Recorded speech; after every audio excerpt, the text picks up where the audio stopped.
प्यार मोहब्बत नाज नखरे, सताना रुलाना मनाना सर आंखों पे, मगर खुदारा मोहब्बतों में किसी तीसरे को शामिल न करना।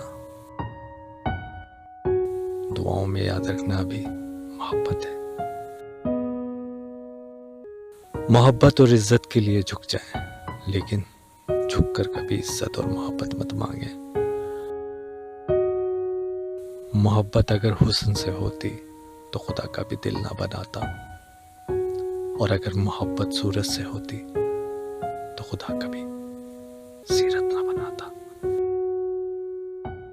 रिश्ते एक दूसरे का ख्याल रखने के लिए होते हैं, एक दूसरे को इस्तेमाल करने के लिए नहीं। हलाल हो तो मोहब्बत बड़ी इबादत है। मोहब्बत कौन करता है, बस लोग वक्त गुजारी करते हैं। अक्सर औरतें मोहब्बत के नाम पे मर्दों को धोखा देती हैं और बेवफाई का इल्जाम मर्दों पे लगा देती हैं।